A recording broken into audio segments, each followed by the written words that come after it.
Hello everyone and welcome. Make a cup of your favorite drink and get comfortable because this is a wonderful time for new stories from Yellowcat. Send your own stories in the comments below and maybe they'll be in our new video. Lawyers of Reddit. What is the most bad I rest my case moment you ever witnessed? Wasn't my case, but in criminal docket court one morning, the accused wore a pair of very unique custom-made red cowboy boots, stolen from the house he was accused of robbing. Wore them to court to plead not guilty. The prosecutor was laughing. I was in an accident a few years ago, other guy's fault. He got a ticket for unsafe left turn, and I got a ticket because I wasn't wearing my seatbelt. In the section on the ticket, the cop inadvertently wrote, "Did wear seatbelt while operating motor vehicle." When I got to court, the judge asked how I wanted to plead. I asked the judge if I could ask a question first, and he said sure. I stated, "The ticket says I did wear my seatbelt while operating motor vehicle, and if that's the case, I want to plead guilty." The judge looks down at the ticket and looks back at me and says, "Case dismissed. Have a good day." I did. I'm not a lawyer, but a friend's sister went to court over a moving violation. She's an engine tuner and had built herself a beautiful first-gen Mitsubishi Eclipse with a 6,700 horsepower at the wheels. This car inevitably attracted the attention of the local law enforcement, who pulled her over with no fewer than 8 cruisers after some slightly aggressive acceleration around a left turn. During cross-examination, she asked the officer who made the call why exactly she had been pulled over. "I heard the engine revving, and I saw you spinning the tires and sliding around the corner." To be clear, officer, which tires were spinning? The rear tires. So, I was spinning the rear tires and it was the back end that swung out. Yes, ma'am, that's correct. And you're sure that's what you saw? Clear as day, ma'am. The light turned green, you stepped on the gas, and the rear tires broke loose under power. The rear tires broke loose under power. There's no doubt in your mind that's exactly what happened? None at all. Your Honor, this officer is either lying or hallucinating. My car is front-wheel drive. Just a short one. Denmark's constitution states that you are to be held before a judge within 24 hours of your arrest. No exceptions. Christmas Day, we bring a man before the judge, and the whole case took like 2 minutes from we entered the court. Prosecutor: Your Honor, the man before you has an entry ban from Denmark, yet here he is. I have no further allegations. I'll take a minute to clear out some questions. I don't get it. The accused is not allowed to be in Denmark. The accused is sitting in a Danish courtroom, making it a very hard case for him to deny that he is, in fact, violating his entry ban.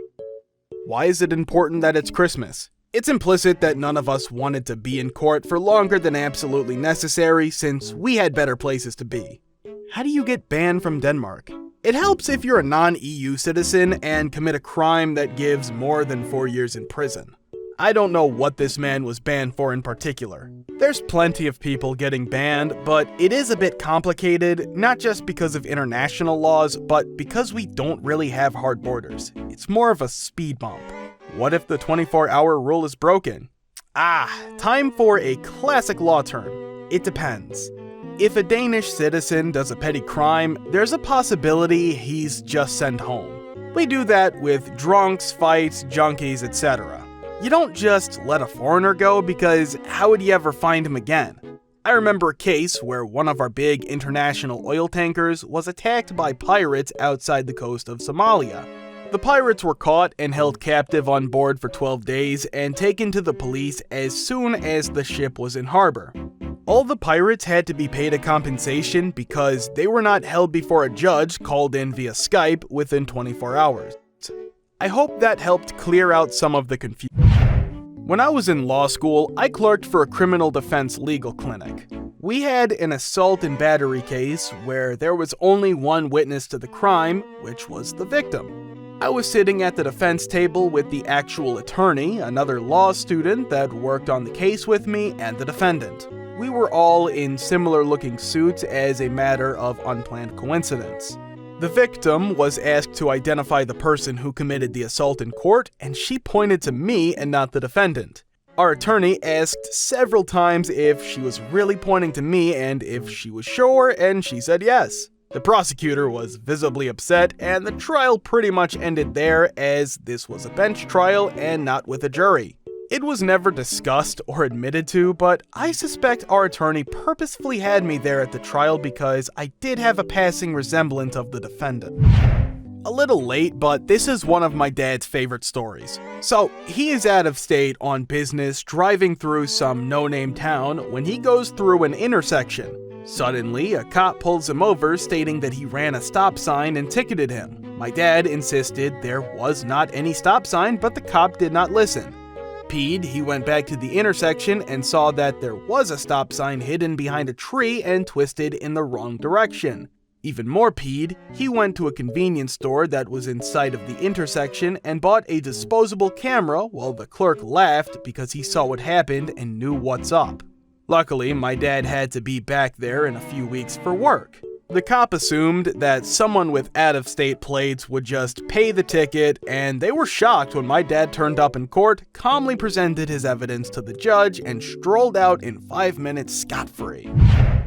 Not a lawyer, but my father-in-law was subpoenaed to testify in a trial. Wasn't a big case. It was to do with a car and if it had or had not been written off and if there was fraud going on. Essentially, they had a form from the garage my father-in-law had been working at. He did all their paperwork, and they put him on the bench and asked some questions. They had handed him a form, which he had filled out for her work to be done after her accident. The lawyer asked him, L, did you fill out this form? Father-in-law, yes. L, and on the right where it says, write off car totaled, did you write that? Father-in-law, no. L, you are sure? Father-in-law, yes. L, is it possible you wrote that and forgot? Father-in-law, no. L, how do you know you didn't write that and simply don't remember? Father-in-law, I always write in all caps, like the majority of this form. That is not written in caps, so I know I didn't write it. I'm told the lawyer's face dropped and the case was dismissed. My father-in-law said this after. He was a bad lawyer. You never ask a question that you don't already know the answer to. Not a lawyer, but I read about this. 2 guys were being tried for robbing a gas station.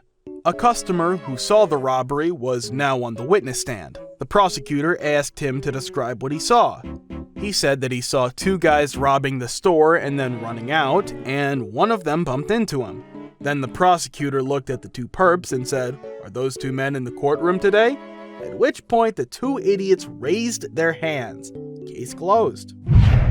Was on a jury. Defendant attempted to rob a tip jar from a barista, and the barista fought back. He ran and she tossed the empty jar towards him. Defendant claims that he was hit on the head and injured by the metal tip jar. Even though we'd already watched the video and I already caught this detail, the prosecutor asked to play the video of the robbery again. And then she says, how could the barista had hit him in the front of the head when she was throwing it from behind? And he's wearing a hat. She was so annoyed she had to point that out, I almost laughed. Not so much a rest my case moment, but a memorable one. There was a deposition of a witness and a room full of attorneys. Witness is asked if he knows or has spoken with any of the attorneys in the room before the deposition. Witness responds he knows attorney X because sometimes they go to the same parties and snort coke together. Needless to say, attorney X had an immediate meltdown. A good transcript to keep.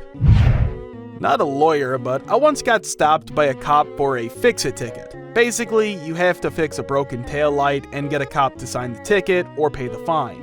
That night, my car was totaled by a drunk driver who ran off the road and hit it at high speed. Can't fix a taillight if you don't have the car anymore. So I wound up going in on my court date to contest the ticket. Say, sorry I couldn't get the light fixed and don't think I should have to pay. The judge gives me this look like, what's your excuse? Then I hand over the police report papers and briefly explain about the wreck. I didn't have to pay. I saw one case. A colleague was questioning a police officer about a consensual encounter with a defendant. Officer claimed that he in no way intimidated the client and that the client was free to walk away at any point. My colleague said, "Officer, you think based on what you said and how you acted that any person in this room under those circumstances would feel like they could walk away?" The officer said yes, and the full courtroom audience started laughing. During my divorce, my ex was on the stand lying her A off about how she was totally not using drugs and having an affair with our underage child present in the home. Her lover was outside because my attorney subpoenaed him and he had to be there. My attorney grilled him, and what he said contradicted what my ex was saying at least a dozen times. Then my attorney put her back on the stand and made her admit every single lie she told the judge. Her closing argument was basically that mom is a liar and has zero credibility. I was awarded with primary custody of our child, the house, child support, and her druggy boyfriend is not allowed within 500 yards of the child. That was pretty bad, eh? A friend of mine told me this story. He's not a lawyer, but was job shadowing or something and was in court for the day. Anyway, one of the cases was a girl contesting a stop sign violation. The prosecutor asked how long she was stopped at the stop sign, and the girl responds 40 to 50 seconds. The prosecutor asks her to look at the clock in the courtroom and proceeds to stay silent for the next 30 seconds, which is a really long time.